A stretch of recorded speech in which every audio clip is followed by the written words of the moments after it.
இன்னைக்கு நம்ம welcome to வைக்கிக்கியோட episode 5 தான் பார்க்க போறோம். இந்த டிராமாவோட எக்ஸ்பிளனேஷனை ரெக்கார்ட் பண்ணும்போதெல்லாம் எனக்கு பயங்கர சிரிப்பா இருக்கும். நான் சிரிப்பை அடக்கிட்டு தான் ரொம்ப கஷ்டப்பட்டு இதை ரெக்கார்ட் பண்ணிட்டு இருப்பேன். ஸோ இதை பார்க்குற உங்களுக்கும் அப்படிதான் இருக்கும்னு நினைக்கிறேன். நான் உங்களுக்கு இதை எக்ஸ்பிளைன் பண்ணும்போது உங்களுக்கு எப்படி இருக்குன்னு தெரியல. ஆனால் நீங்க இந்த டிராமாவை பார்த்தீங்க அப்படின்னா கண்டிப்பா உங்களுக்கு ரொம்பவே பிடிக்கும். ஏன்டா இந்த டிராமா முடிஞ்சிச்சு அப்படிங்கிற அளவுக்கு உங்களுக்கு கஷ்டமா இருக்கும். ஸோ அந்த அளவுக்கு இந்த டிராமா செம்மையா இருக்கும். இந்த டிப்ரெஷன்ல இருக்கிறவங்களுக்குலாம் இந்த டிராமா வந்து செம்ம ஒரு ரிலீஃபா இருக்குங்க. ஸோ இதை டவுன்லோட் பண்ணி பார்க்க முடியாதவங்க என்னோட சேனல்லையும் பார்க்கலாம். நான் உங்களுக்கு முடிஞ்ச அளவுக்கு அதில் இருக்கிற மாதிரியே அப்படியே உங்களுக்கு எக்ஸ்பிளைன் பண்ண ட்ரை பண்ணுறேன். சரி வாங்க இன்னைக்கான எபிசோட்குள்ள போகலாம். எஸ்டர்டே நம்ம ஜின் வந்து அவங்களோட மேனேஜரை அடிச்சுட்டு வந்துட்டாங்கல்ல. ஸோ அவங்களுக்கு வேலை கிடைச்சிருச்சு. ஆனால் அவங்க கூட டின்னர் சாப்பிடணும்னு எங்க கூட அட்ஜஸ்ட் பண்ணி போகணும் அப்படிங்கிற மாதிரி அந்த ஆள் சொன்னதுனால இவங்களுக்கு கோவம் வந்து எந்த பொண்ணா இருந்தாலும் கோவம் தான் வரும். ஸோ இவங்களும் அதெல்லாம் அடிச்சுட்டு வந்திருப்பாங்க. ஸோ இப்போ வேலையும் போச்சுங்க, ஒன்றும் கிடையாது. மறுபடியும் அவங்க என்ன பண்ணணும், இன்னொரு கம்பெனியில் அப்ளிகேஷனை போட்டு அதில் அவங்க இன்டர்வியூக்கு கூப்பிட்டு first round second round final ரவுண்ட்னு சொல்லிட்டு எல்லா ரவுண்டையும் கிளியர் பண்ணி அதுக்கப்புறம் அவங்க ஜாபுக்கு போறதுங்கிறது பெரிய கஷ்டம். ஸோ அவங்க ரொம்பவே மன வருத்தத்துல பெட்ஷீட்டை பொத்திக்கிட்டு அழுதுகிட்டே இருக்காங்க. ஃப்ரெண்ட்ஸும் நம்ம யூனா எல்லாருமே வந்து அவளை எழுப்ப ட்ரை பண்ணிட்டு இருக்காங்க. ஆனா அவ பாத்தீங்கன்னா அவளோட ஃபேஸ்ல ஒரு நாளைக்கு 2 தடவைக்கு ஷேவ் பண்ணும். ஆனா அவ பண்ணாம அப்படியே படுத்துட்டு இருக்கனால பயங்கரமா தாடி மீஸ் எல்லாம் வளர்ந்துருச்சு. இதை பார்த்துட்டு நம்ம ஜுங்கி பயந்துறாப்ல. அவ என்ன சொல்றான்னா, நான் இனிமே வந்து ஜேர்னலிஸ்ட் ஆகுறங்கிற ஆசை விட்டுலான்னு இருக்கேன், கிவ் அப் பண்ணிட போறேன் அப்படிங்கிறா. உடனே அவளோட அண்ணன், அதாவது நம்ம தூக்கு இருக்கார்ல, அவர் என்ன பண்றாருன்னா, நீ என்ன ஸ்டூபிடா, இவ்வளவு நாளா நீ இவ்வளவு ட்ரை பண்ணிட்டு திடீர்னு இப்ப விட்டுட்டேன்னா வேற என்ன பண்ண போற அடுத்து அவனோட கரியர்ல, நீ அதை தானே படிச்ச அப்படி இப்படின்னு அவன் திட்டுறான். ஆமா நான் ஸ்டூபிட் தான், அதனாலதான் நான் வந்து கிவ் அப் பண்ண போறேன்னு சொல்லிட்டு மறுபடியும் அழுகுறாங்க. ஃப்ரெண்ட்ஸ் எல்லாம் திட்டுறாங்க, ஏன்டா அவளே வருத்தத்துல இருக்கா, அவளை போய் ஸ்டூபிட் அப்படி இப்படிலாம் திட்டுறியே அப்படின்னு சொல்லி. அண்ட் இந்த பக்கம் நம்ம யூனாவும் தூக்கும் ஷாப்பிங் போயிட்டு வந்துட்டு இருக்காங்க. அப்ப யூனா கிட்ட அவ ஏதாவது சாப்பிட்டாலா, நீ சாப்பிட கொண்டு போய் குடிச்சியான்னு சொல்லி நம்ம தூக்கு கேட்கறான். இல்ல அவ ரூமை விட்டு வெளியவே வரல, அதனால நான் எதுவும் அவளை கண்டுக்கல, அவ உள்ள போனாலே அழுகுற ஆரம்பிச்சிடறா, அதனால நானும் அவளை அப்படியே விட்டுட்டேன்னு சொல்றாங்க. நம்ம தூக்கு என்ன பண்றானா, அவ இந்த மாதிரி இருந்ததே கிடையாது, அவளுக்கு சிக்கன் லெக்னா ரொம்ப பிடிக்கும், நம்ம அதை டின்னருக்கு சமைச்சு கொடுப்போம், அவ சாப்பிடுவா அப்படின்னு சொல்றான். அதுக்கு நம்ம யூனா என்ன சொல்றாங்கன்னா, அவங்களுக்கு தேவை இப்ப சிக்கன் லெக் கிடையாது, அவங்களுக்கு எமோஷனலான ஒரு சப்போர்ட் தேவை அப்படின்னு இவங்க சொல்றத நம்ம தூக்கு கிண்டல் பண்ணிக்கிட்டு இருக்கான். ஆனா அதை கூட கேட்காம நம்ம யூனா என்ன பண்றாங்கன்னா, தெரு ஓரத்துல ஒரு பேக்கரி இருக்கு, அதை போய் எட்டி பார்த்துக்கிட்டு இருக்காங்க. இந்த மாதிரி எனக்கு ஒரு கடை போட்டு நானும் என்னோட கேக்ஸ் எல்லாம் விற்கணும்னு எனக்கு ஆசையா இருக்கு அப்படிங்கிற மாதிரி அவ சொல்லிட்டு இருப்பா. அண்ட் இவங்க 2 பேரும் இந்த மாதிரி ரோட்ல நின்று பேசிக்கிட்டு இருக்கும் போது நம்ம ஜுங்கி இருக்கார்ல, அவரோட காரை எடுத்துக்கிட்டு வந்திருக்காரு. இவனுக்கு எதிராக சொந்தமா காருங்கிற மாதிரி தான் இருக்கு. ஆனா இவருக்கு சொந்தமா ஒரு கார் இருக்குங்க, அது அவரே சம்பாரிச்சு செகண்ட்ஸ்ல வாங்கின ஒரு கார் தான். வாங்க நான் உங்க 2 பேரும் வீட்டுல கொண்டு போய் விடுறேன்னு சொல்றாங்க. அந்த காருக்கு ஒரு பேர் வேற ரெபேக்கான்னு சொல்லிட்டு, என்னோட ரெபேக்காக்குள்ள உங்களை வரவே இருக்கிறேன்னு சொல்லி கூப்பிடுறான். ஏன்னா ஓவர் பில்டப்பா இருக்குங்கிற மாதிரி இருக்கு. இவங்களுக்கு என்னன்னா இந்த காரு நார்மலான காரை விட கொஞ்சம் வேற மாதிரி இருக்கேன்னு பாக்குறாங்க. ஸ்டார்ட் பண்ண உடனேவே ஸ்டார்டிங் ட்ரபிள்ங்க. இது ரொம்ப பழைய கார் போலங்க, சீட் பெல்ட் எல்லாம் பிச்சுக்கிட்டு வருது, கார் பின்னாடில இருந்து புகையெல்லாம் வருது. இதை பார்த்து பயந்து போன நம்ம தூக்கும் யூனாவும் இவன் கூட போயே ஆகணுமான்னு சொல்லி ரொம்ப பயப்படுறாங்க. ஆக்சுவலி அந்த காரை விட்டு நான் வெளியே போறேன் அப்படின்னு சொல்லிட்டு நம்ம தூக்கு சொல்றான். ஆனா அந்த காரை ஓபன் பண்ணலாம் ட்ரை பண்றான். ஆனா அது உன்னால முடியாதுன்னு சொல்றான். கரெக்டா அந்த ஹேண்ட்லும் பிச்சுக்குது. இந்த காரை வெளியில இருந்து யாராச்சும் ஓபன் பண்ணா மட்டும் தான் ஓபன் பண்ண முடியும்னு சொல்றான். ஆனா நார பையில எப்படி எங்களை மாட்டி விட்டுட்டேன்னு சொல்லிட்டு பயந்துகிட்டே போய்கிட்டு இருக்காங்க. எப்படியோ 3 பேரும் உயிரோட வீட்டு வந்து சேர்ந்துட்டாங்க. இவங்க எல்லாம் எப்பயும் போல நார்மலா தாங்க இருக்காங்க. இனிமே உன்னோட ரெபேக்காக்குள்ள வரமாட்டா, காரை உடச்சு தள்ளுறதுக்குள்ள இந்த வீட்டுக்கு முன்னாடி இருக்கக்கூடாது அப்படி இப்படின்னு நம்ம தூக்கு திட்டிக்கிட்டு இருக்கான். இவங்க இப்படி எல்லாம் பேசிக்கிட்டே இருக்கும் போது நம்ம ஜின் அவங்களோட ரூமுக்குள்ள இருந்து வெளியே வந்து ரெஸ்ட் ரூம் போறாங்க. அவன் ரொம்ப சோகமா ஏதோ கப்பல் முழுகின மாதிரி நடந்து போயிட்டு இருக்கா. அதுக்கு நம்ம தூக்கு யூனா கிட்ட ஒரு ஹெல்ப் கேக்குறாங்க. நீங்க அவளை வெளியில கூட்டிட்டு போங்க, நீங்களும் ஒரு பொண்ணு அவளும் ஒரு பொண்ணு, கீழே விழுந்தா மண்ணு அப்படிங்கிற மாதிரி கிரிஞ்சு மாதிரி பேசிக்கிட்டு இருக்கான். சோ அதனால நீங்க போய் அவளை வெளியே கூட்டு போய் பேசுங்கன்னு சொல்றான். அண்ட் இந்த பக்கம் நம்ம துஷிகாவை தான் காமிக்கிறாங்க. அவன் அவனோட சூப்பர் மார்க்கெட்ல பார்ட் டைமா ஒர்க் பண்ணிட்டு இருக்கும் போது எப்ப பார்த்தாலும் அவனோட நாவல் வியூஸ் போச்சான்னு சொல்லிட்டு ரெஃப்ரெஷ் பண்ணி பார்த்துக்கிட்டே இருக்கான். இதை வந்து அவனோட முதலாளி பாத்துறாரு. எப்ப பாரு இதே வேலை தானே உனக்கு, லூசுத்தனமா ஒழுங்கா வேலை செஞ்சு பொழைக்கிற வழியை பாருன்னு சொல்லி திட்டாரு. சரி ஓகே என்னோட வீட்டுக்கு போய் இதை என்னோட வாஷிங் மிஷின்ல போட்டுரு அப்படின்னு சொல்றாங்க.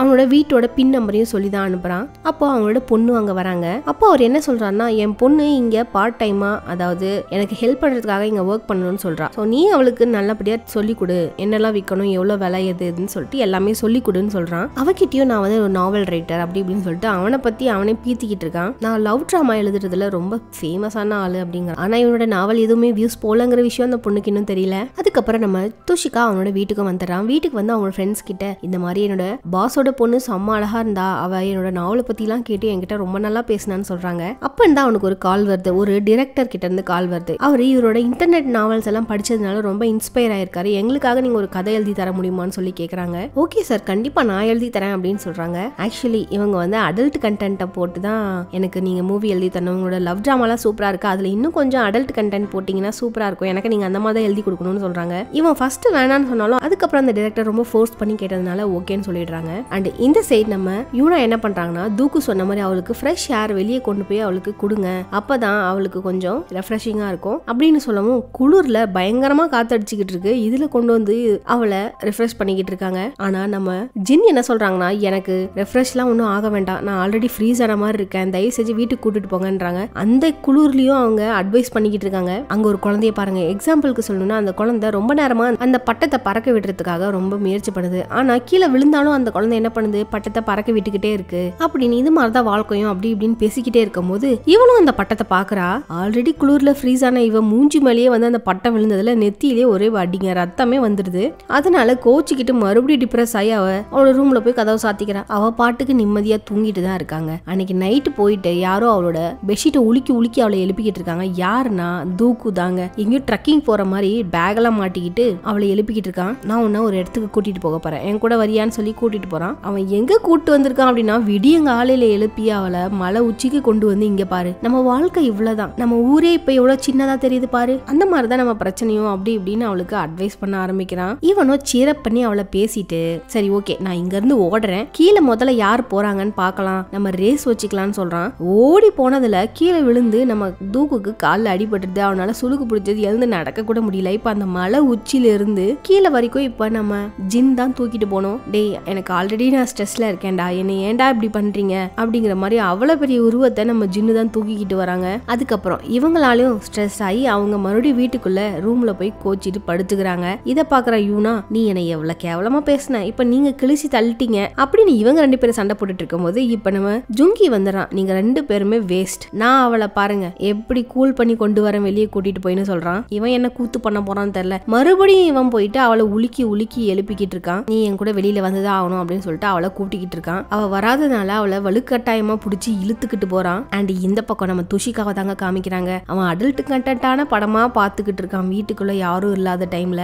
அப்போன்னு பார்த்தா அவங்களோட பாஸோட பொண்ணு இருப்பாங்களே, அவங்க கிட்ட இருந்து மெசேஜ் வருது. அதே டைம்ல தான் இந்த பக்கம் அவங்களோட டிரெக்டரும் டெக்ஸ்ட் பண்ணிக்கிட்டு இருக்காரு. அவங்க அவங்களோட அடல்ட் கண்டென்ட் பத்தி பேசிக்கிட்டு இருக்காங்க. அதாவது சில மூவிஸ், சில பழைய மூவிஸ் பத்தி அவன் எல்லாத்தையும் லிஸ்ட் அவுட் எடுத்து வச்சிருக்கான். இது மாதிரி உங்களுக்கு வேணுமா அப்படிங்கிற மாதிரி கேட்கறதுக்காக அத அவனோட நிறைய அடல்ட் கண்டென்ட்டான பிக்சர்ஸ், மூவி பேர் இதெல்லாம் வந்து அவன் எடுத்து வச்சிருந்திருக்கான். ஸோ அதை என்ன பண்றானா, அந்த டிரெக்டருக்கு அனுப்புறதுக்கு பதிலா எல்லாத்தையும் தூக்கி அவங்களோட பாஸோட பொண்ணு இருக்காங்களா அவங்களுக்கு அமுச்சு விட்டுறான். இவன் வேக வேகமா அது டிலீட் பண்றதுக்குள்ளாரே அவங்களுக்கு சென்ட் ஆயிடுச்சு. அவ பாக்குறதுக்குள்ளார கும்பிட போன தெய்வம் குறுக்க வந்த மாதிரி அந்த பிள்ளையும் அவங்க அப்பாவும் நேரா வந்துட்டு இருக்காங்க. அவகிட்ட போயிட்டு நீ என்னோட மெசேஜ் படிச்சியா அப்படின்னு சொல்லி கேட்கறான். இல்ல, நான் உங்களோட மெசேஜை பாக்குறதுக்குள்ளாரியே எங்க அப்பா வந்து சாப்பிட கூப்பிட்டாரா, சோ அதனால போனை வீட்லயே வச்சுட்டு நான் சாப்பிட அப்பா கூட வந்துட்டேன், போய் தான் பாக்கணும் அப்படின்னு சொல்றா. என்னது, நீ என் பொண்ணுக்கு மெசேஜ் அனுப்பினியா, மெசேஜ் பண்ற அளவுக்கு அந்த அளவுக்கு போயாச்சா அப்படின்னு அவங்க அப்பா திட்டி அந்த பொண்ணோட அப்பா திட்டுறாங்க. உடனே இந்த பிள்ளையும் அப்பா அதெல்லாம் ஒண்ணு இல்லப்பா நம்ம போலாம்ப்பா அப்படின்னு சொல்லி சமாளிச்சு கூட்டிட்டு போகுது. இப்ப நம்ம துஷிகாவுக்கு ரிலீஃபா இருக்குங்க. இப்போ அந்த பொண்ணும் அவங்க அப்பாவும் வீட்டை விட்டு வெளியே போயிட்டாங்க. அந்த வீட்டோட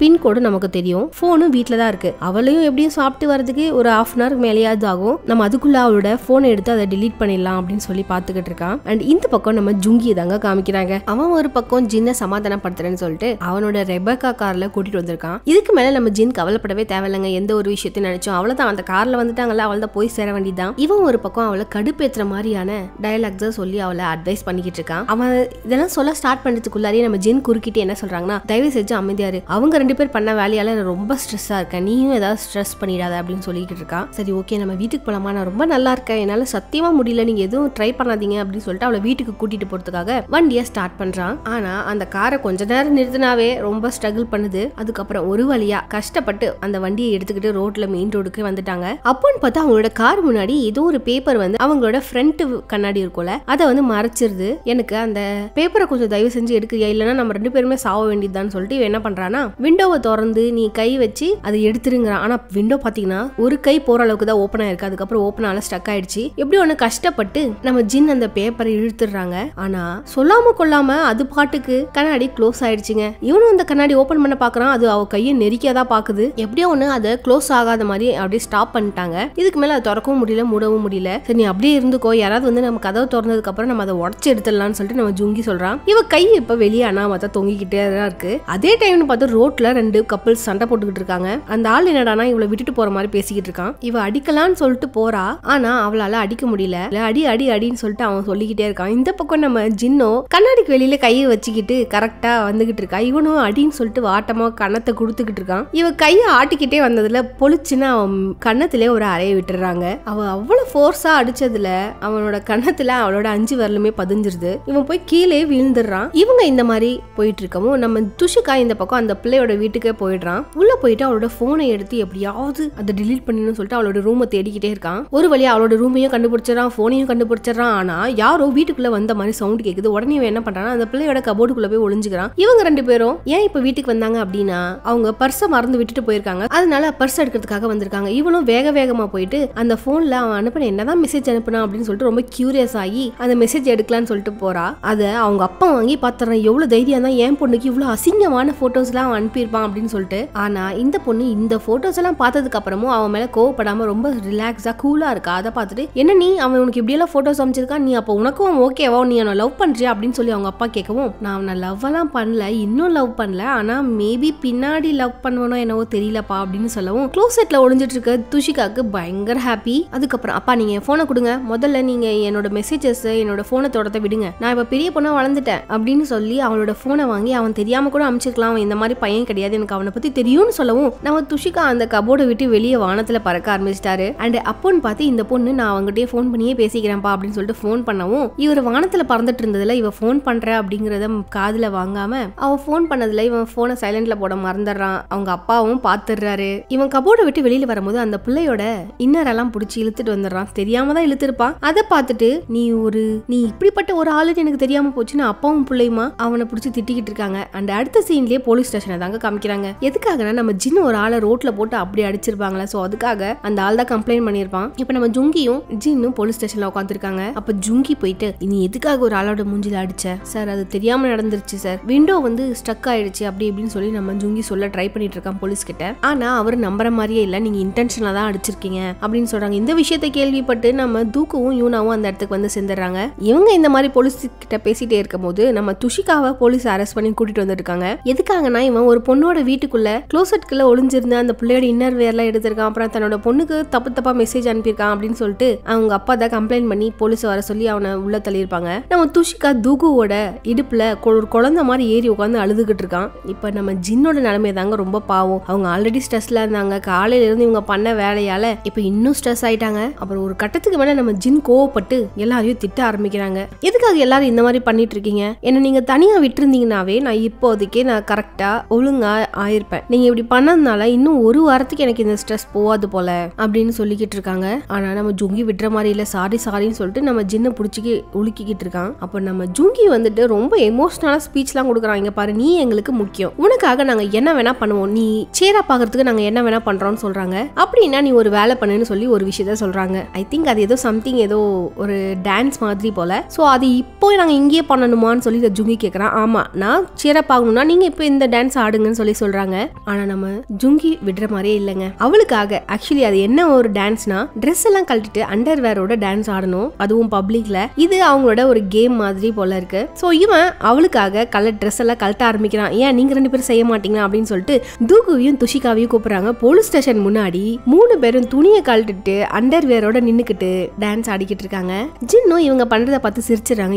குளிர்ந்துட்டு துணியை போடுங்க அப்படின்னு சொல்லிட்டு 3 பேருக்கு ட்ரெஸ் போட்டு விடுறாங்க. அப்போன்னு பார்த்து போலீஸ் வெளியே வரும். டேய் துணியை கழட்டிட்டு என்னடா பண்றீங்கன்னு சொல்லிட்டு இவங்க பதறிக்கிட்டு எல்லாரும் ஓட ஆரம்பிக்கிறாங்க. அண்ட் அடுத்த நாள் நம்ம துஷிகா இருக்கால, அவனோட அந்த பாஸோட பொண்ணு தான் காமிக்கிறாங்க. இவன் நடந்து போகும்போதெல்லாம் அவ பின்னாடி யாரோ ஃபாலோ பண்ற மாதிரி இருக்கு. அது வேற யாரும் இல்ல, நம்ம துஷிகா தான். நம்ம துஷிகா பாருங்க எவ்வளவு பயந்தாங்கோலின்னு சொல்லிட்டு அந்த பிள்ளை பின்னாடி எல்லாம் இவன் போலங்க ஒரு 100 மீட்டர் இடைவெளி விட்டு அவ்வளவு தூரத்துல நின்னுக்கிட்டு ஐம் சாரின்னு சொல்லி கத்திக்கிட்டு இருக்கான். இவன் பேசுறது ஒண்ணு கூட அந்த பிள்ளை காதுல விழவே இல்ல. நீ என்னமோ பேசிட்டு போடா அப்படின்னு சொல்லிட்டு அந்த பிள்ளையும் கோச்சிக்கிட்டு போயிடுது. அண்ட் அடுத்த நாள் அவங்களோட கெஸ்ட் ஹவுஸ கிளீன் பண்றனால எல்லாரும் கிளீன் பண்ணிட்டு இருக்கும் போது நம்ம யூனா ரொம்ப சோகமா ரொம்ப மூஞ்சி எல்லாம் பேல் ஆகி, அதாவது வெளுத்து போய் வாயெல்லாம் வெளுத்து போய் அப்படி இருக்காங்க. என்னன்னா அவங்களுக்கு உடம்பு சரியில்லை. நம்ம யூனாவை கூட்டிட்டு ஹாஸ்பிட்டலுக்கு போறாங்க. அவங்களுக்கு ஃப்ளூ வந்திருக்கு, அதாவது காத்துல பரவக்கூடிய அந்த இவங்களுக்கு உடம்பு சரியில்லை, தும்முனாலோ இருமுனாலோ காத்துல பரவும். சோ அந்த வைரஸ் அதனால மத்தவங்களுக்கு காய்ச்சல் வரும். சோ நீங்க எல்லாருமே வந்து மாஸ்க் போட்டுட்டு இருங்க அவங்க கூட இருக்கும் போதுன்னு சொல்றாங்க.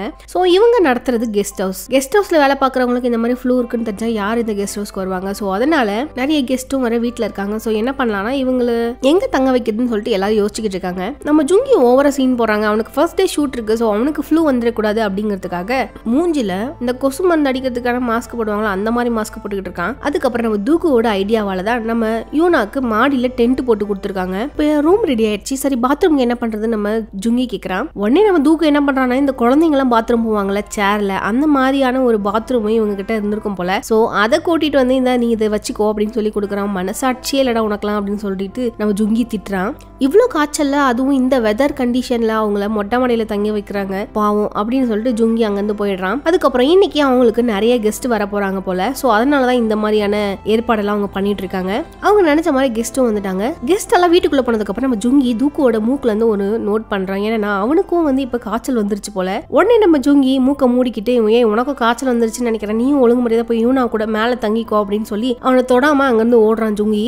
அதுக்கப்புறம் ஜுங்கி அந்த மாஸ்க போட்டுக்கிட்டு நம்ம தூக்குக்கு பெட்ஷீட் தலகாணி எல்லாம் கொடுத்து அவனை வீடு துடைக்கிற மாப்பு இருக்குல்ல அதை பிடிச்சி தள்ளி உள்ள போ யாரையும் தொடாத அப்படின்னு சொல்லிக்கிட்டு இருக்கான். அண்ட் இந்த பக்கம் நம்ம ஜுங்கி அவனோட ஷூட்டுக்காக தான் கிளம்பி போய்கிட்டு இருக்கான். அவன் ரொம்ப எக்ஸைட்டிங்ல ரொம்ப பாடிக்கிட்டே போயிட்டு இருக்கான். ஆனா அவன் லைட்டா இருமுறத பார்த்து ஐயோ எனக்கும் காய்ச்சல் வந்துருச்சா அப்படின்னு சொல்லிட்டு ரொம்ப பயந்துகிட்டே இருக்கும்போது பின்னாடில இருந்து யாரோ வந்து அவனை இடிச்சிடுறாங்க கார்ல. உள்ள இருக்கிறது பாத்தீங்கன்னா ஒரு பொண்ணு. அந்த பிள்ளை தெரியாம கார் ஓட்ட தெரியாம வந்து இடிச்சிருக்கு. சீக்கிரம் ஒழுங்கா அவன் போன் நம்பர் கூட உன் பிசினஸ் கார்டு கூட ஏன் இப்படி பண்ண, என்னோட ரெபேக்காக்கு பின்னாடி அடிபட்டு இருக்கு பாரு, நீ என்ன கொல்ல பார்த்த அப்படி இப்படின்னு சொல்லி அந்த பிள்ளை பயங்கரமா திட்ட ஆரம்பிக்கிறான். அந்த பிள்ளை பயந்து அழுகவே ஆரம்பிச்சிருது. அதுக்கப்புறம் ஒரு வழியா ஷூட்டுக்கும் வந்து சேர்ந்துடுறான். இவன் இப்ப நடிக்க போற கதையை எழுதின ஒரு ரைட்டர் வந்திருக்காங்க. சோவா நான் அவங்க கூட இன்ட்ரோடியூஸ் பண்ணி வைக்கிறேன்னு சொல்லிட்டு அந்த டிரெக்டர் ஜுங்கியை கூட்டிட்டு போறாங்க. அந்த ரைட்டர் வேற யாரும் இல்லைங்க, வழியில நம்ம ஜுங்கியோட ரெபேக்கா இருக்காங்களே, அதாவது அதோட கார் பேர் தான் ரெபேக்கா, அதை இடிச்சிட்டாங்கல்ல. சோ அந்த பிள்ளை தான் அங்க வந்திருக்கு. ஐயோ இவகிட்டயா நம்ம வம்பு வச்சுக்கிட்டோம், இவதான் அந்த ரைட்டரான்னு சொல்லிட்டு நம்ம ஜுங்கி பயங்கரமா பயப்படுறான். ஏன்னா அந்த அளவுக்கு பிடிச்ச அந்த பிள்ளை திட்டிருக்கான். அண்ட் இந்த பக்கம் நம்ம யூனாவையும் தூக்குவையும் தான் காமிக்கிறாங்க.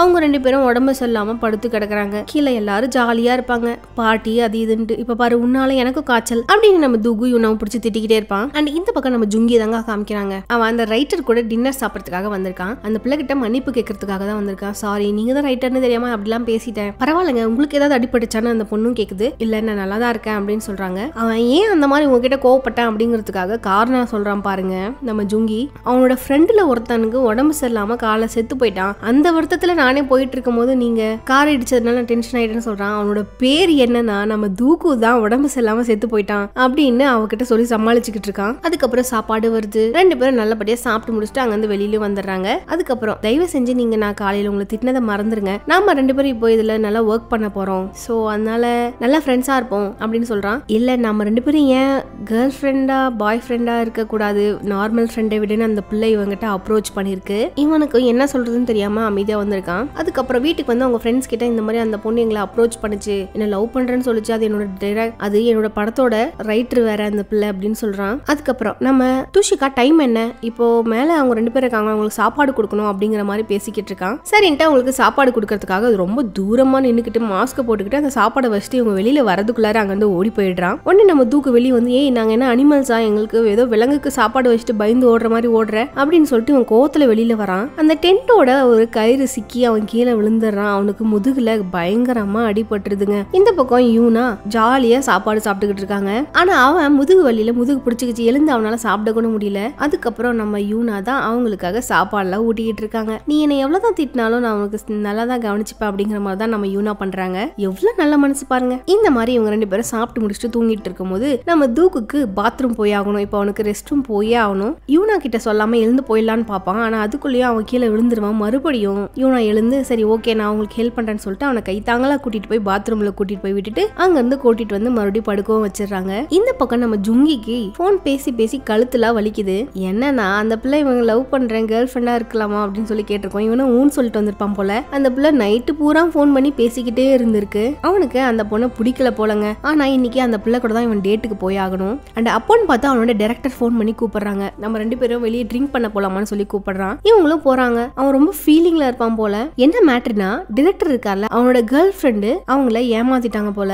நாங்க ரொம்ப நாளா லவ் பண்றோம், திடீர்னு நான் உன்னை பிரேக்கப் பண்ணிக்கிறேன் அப்படின்னு சொல்லிட்டா அப்படின்னு சொல்லவும் ஓ அப்படியா சரி விடுங்க பொண்ணுங்கனாலே அப்படிதான் அப்படின்னு சொல்லி நம்ம ஜுங்கி அட்வைஸ் பண்ணிக்கிட்டே இருக்கும் போது அவரு அந்த யார் அந்த கேர்ள் ஃப்ரெண்டு சொல்லும் போது ஜுங்கிக்கு பயங்கரமான ஷாக்குங்க. யாருன்னா இப்ப அந்த ரைட்டர் பொண்ணு இருக்குல்ல அந்த பிள்ளை நேத்து வரைக்கும் டைரக்டர் இருக்கார்ல அவரை தான் லவ் பண்ணிட்டு இருந்திருக்கு. இப்போ இவனை பார்த்ததும் இவனை பிடிச்சதுனால இவனை லவ் பண்றேன்னு சொல்லி இப்போ இவன் கூட டேட் பண்ணிக்கிட்டு இருக்கு. நான் மட்டும் அந்த ஆளை பார்த்தேன்னா அவ்வளவுதான், அவனை நான் அப்படி பண்ணிடுவேன் இப்படி பண்ணிடுவேன்னு சொல்லவும் நம்ம ஜுங்கிக்கு பயங்கர பயமா இருக்கு. எப்படியோ ஒண்ணு அந்த ஆள் கிட்ட இருந்து தப்பிச்சு வீட்டுக்கு வந்துடுறான். வீட்டுக்கு வந்து நம்ம துஷிகா கிட்டயும் ஜின் கிட்டயும் இந்த விஷயத்த சொல்றான். இந்த மாதிரி தான் என்னோட டைரக்டரோட லவர் தான் அவ, திடீர்னு என்ன பார்த்து அவளுக்கு லவ் வந்துருச்சு போல, இப்போ அவனை விட்டுட்டு என்ன லவ் பண்ணிட்டு இருக்கா, இது மட்டும் அவனுக்கு தெரிஞ்சிச்சுன்னா என்ன அவ்வளவுதான் சொல்றாங்க. இப்படி பேசிக்கிட்டே இருக்கும்போது அந்த பொண்ணு கிட்ட இருந்து கால் வருது, டேட்டுக்கு இவனு கிளம்பி போயிட்டான். இந்த சைடு நம்ம ஜின்னும் துஷிகாவும் அவ்வளவுதான், இன்னைக்கு அவன் கதை முடிஞ்சிச்சு, ஃபியூனரலுக்கு ஏற்பாடு பண்ணிடலாமா அப்படின்ற மாதிரி பேசிட்டு இருக்காங்க. அண்ட் இந்த பக்கம் நம்ம யூனா தான் தூக்குவை ஒரு குழந்தை மாதிரி பாத்துக்கிறாங்க. ஏன்னா அவனுக்கு முதுகுல அடிபட்டிருக்கல, அவனுக்கு சுளுக்கு பிடிச்சிருக்கு, அவனால ஒழுங்கா ஒரு வேலையும் பண்ண முடியல, மூஞ்சி கழுவி விடுறாங்க.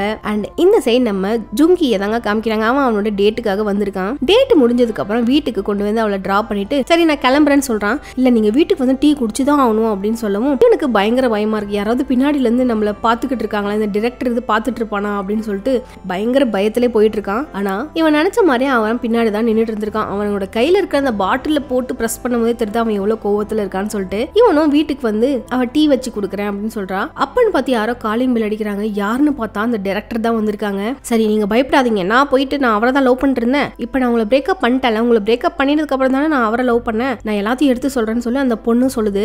ஆனா நம்ம ஜுங்கி பயங்கரமா பயப்படுறான். அவன் இருக்கிற கோவத்துக்கு தெரிஞ்சிச்சுன்னா என்ன அவ்வளவுதான் உயிரோட விட மாட்டான்னு சொல்லிட்டு நம்ம ஜுங்கி பயப்படுறான். வேணா கதவை திறக்காதன்னு சொல்றான். இவங்க ரொம்ப நேரமா திறக்காதனால அந்த ஆளுக்கு இந்த வீட்டோட பின் நம்பர் தெரியும் போல, பின்னை போட்டு அவன் ஓபன் பண்றான். கரெக்டா அவன் உள்ள வரதுக்குள்ளார இவன் பாத்ரூம்குள்ள போய் ஒளிஞ்சுக்கிறான். கரெக்டா அவன் பாத்ரூம் தான் இருக்கான்னு சொல்லி கண்டுபிடிச்சு கதவை உடச்சிக்கிட்டு உள்ள போறான். நம்ம ஜுங்கி என்ன பண்றான்னா அங்க இருக்கிற ஒரு டவலை எடுத்து மேல போத்திக்கிட்டு அசிங்கமா ஓடி போய்கிட்டு இருக்கான். அதுக்கப்புறம் இவன் எவ்வளவு ட்ரை பண்ணாலும் அவனால அவன்கிட்ட தப்பிக்க முடியலங்க. கடைசியில நம்ம ஜுங்கி மாட்டிக்கிறான். நீதானாடா அப்படின்னு சொல்லிட்டு டைரக்டரும் பாத்துடுறாரு. அதனால ப்ளீஸ் சார் நான் சொல்றது புரிஞ்சுக்கோங்க, நான் கார் ஆக்சிடென்ட்ல மாட்டிக்கிட்டோம் அப்படி இப்படின்னு எல்லாத்தையும் சொல்லி கடைசியில எனக்கு அந்த பிள்ளை பிடிக்கவே இல்லை, அவ ரொம்ப ஃபோர்ஸ் பண்ணி என்ன டேட் பண்ண கூப்பிட்டா, அவன் மனசு கஷ்டப்படக்கூடாதுன்னு தான் நான் டேட் பண்ண போனேன்னு எல்லாத்தையும் சொல்றான். இதை வந்து அந்த பக்கத்துல இருந்து அந்த பொண்ணும் பாத்துடுறா. நீ என்ன ஏமாத்திட்ட, நீ என்கிட்ட பிடிக்கலாம் முன்னாடியே சொல்லிருக்கலாம்னு அந்த பொண்ணு ஒரு பக்கம் திட்ட, இந்த பக்கம் டைரக்டர் ஒரு பக்கம் போட்டு அடிக்கன்னு சொல்லிட்டு நம்ம ஜுங்கி பயங்கர அடி வாங்கிக்கிட்டு அங்கிருந்து கிளம்பி வந்திருக்கான். இப்போ அந்த படத்துலயும் அவனால நடிக்க முடியாது, அந்த பொண்ணு கூட டேட் பண்ண முடியாது,